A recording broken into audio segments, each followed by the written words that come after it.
Python Programming қазақша үшінші сабағына қош келдіңіздер.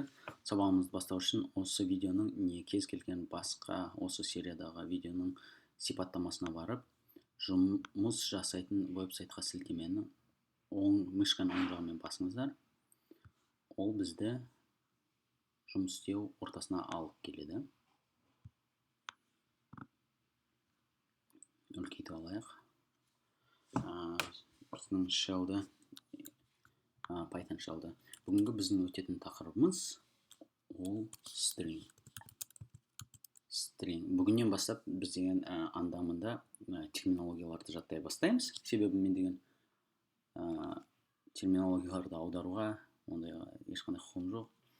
Одан кейін жалпы терминологияларды жаттап, кейін ағылшындармен де, орыстармен, басқа ұлттардың өкілдерімен сөйлескенде де бір тілде сөйлесу үшін, бір тілде сөйлескенде оларды түсіну үшін не жайлы айтып жатқан біз жаттай бастауымыз керек. String дегеніміз ол type of information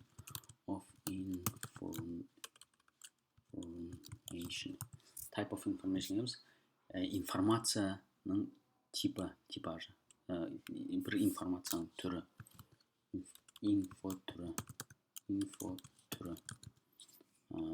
Жалпы біздің қандай басқа түрлер бар? Біз алдыңғы сабақтарда өткен ол цифралар бар, номерлер, яғни 1, 2, 3, 20, 20,16, 20,16, сол сияқты басқа да номерлер. Бүгінгі біздің өтеміз string. String дегеніміз ол қандай түрі информацияның? String дегеніміз қазақтың жалпақ тілмен айтқанда ол текст. Текстке не жатады? Сөз, сөйлем, сөздердің арасындағы орын, леп белгісі, сұрақ белгісі, әртүрлі кез келген жалпы информация. Цифраларды кіреді оған. Цифраларды егер осы string ретінде жазсаң, ол string болып кетеді. Сәл сыңқырап тұрған шығар. Себебі кез келген информацияны біз деген тырнақша, қос тырнақша немесе бір тырнақшаның ішіне жазылатын болса, ол string болып есептеледі. Мысалы, егер мен жай ғана жаңа айттық қой, ол деген сөз немесе сөйлем, кез келген таңба болуы мүмкін. Бірақ егер мен оны тырнақшаның ішіне салмасам, Python оны қате деп есептейді. Мысалы, мен Аслан Усаев жазсам, маған синтакстан қате кетті деп айтып отыр. Синтакс error дейді. Сол үшін біз не істеуіміз керек бұны? Кез келген информацияны біз әрқашан қос тырнақша, не жалғыз тырнақшаның ішіне салуымыз керек. Ал енді тырнақшаның ішіне салайық. Ал сөйлеміміз жазайық. Асланнан үйренген оңай. Деміз, былай жасақ, мына ешқандай қатесіз бізге жазып шығарып берді нәтижесін. Келесі жағдай.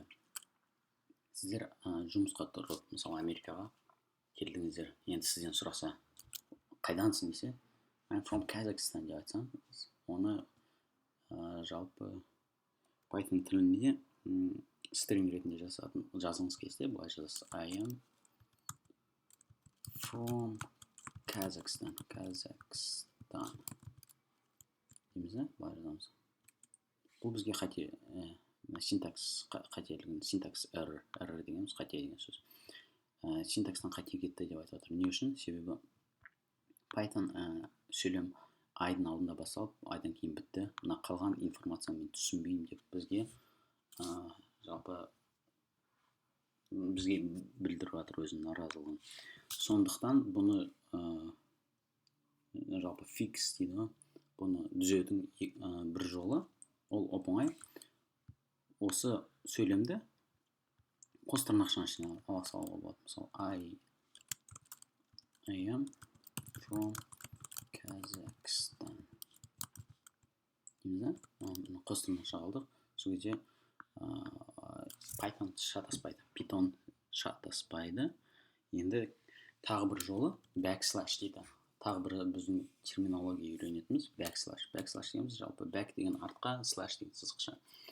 Осыны қолдансақ болады. Сол кезде бұл backslash'ты біздің жалғыз тырнақшаны алдына қойсақ, ол деген жай ғана сөйлем бітті емес, сөйлемнің бір бөлігі ретінде ғана қарастырады. Жалпы тағы бір информацияның түрі деп. Бұл жалпы стрингнің бір бөлігі деп есептейді. Мысалы, жаңағы I'm from Kazakhstan'ды былай жазатын болсақ, I am, мысалы, бэкслаш қойыңыз, одан кейін I'm from Kazakhstan дейміз. Ешқандай қатесіз жазды. Енді тағы әрине жаңа біз қарап өткендей қос тырнақша мен жалғыз тырнақшаны бір сөйлемде қолдануға болады.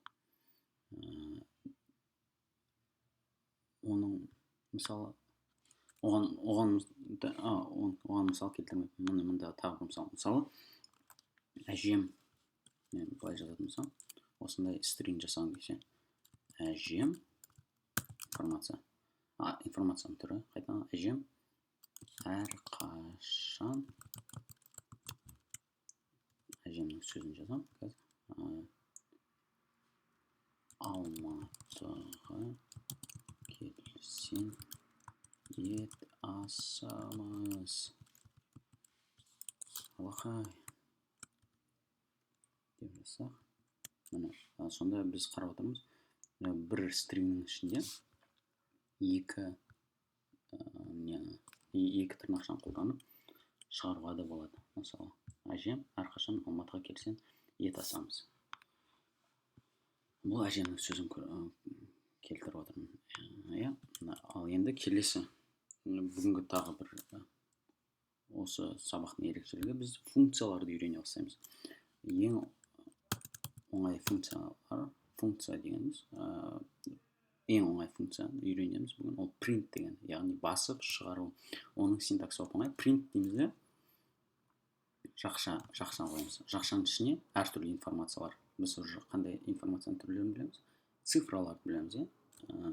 Мысалы, print 8 десек, 8 жазады. Print 9 десек, 9 жазады. Print 10 десек, print 10 десек, енді басқа print 10 емес, енді бір информацияны жазайық.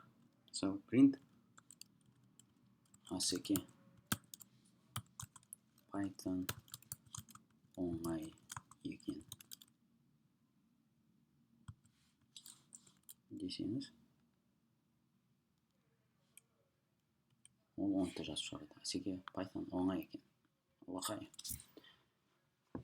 Міне бүгінгі өткеніміз ол информацияның тағы бір түрі, string, яғни жалпы сөзбен, қазақтың жалпақ тілімен айтқанда текст. Оның синтаксын өттік, және тағы бір функция, оп оңай, print деген. Prinттің синтаксы print және жақшаның ішіне әртүрлі информациялар жазуға болады, яғни цифра немесе string, біз білетін екі түрін. Келесі сабақта кездескенше, қош сау болыңыздар.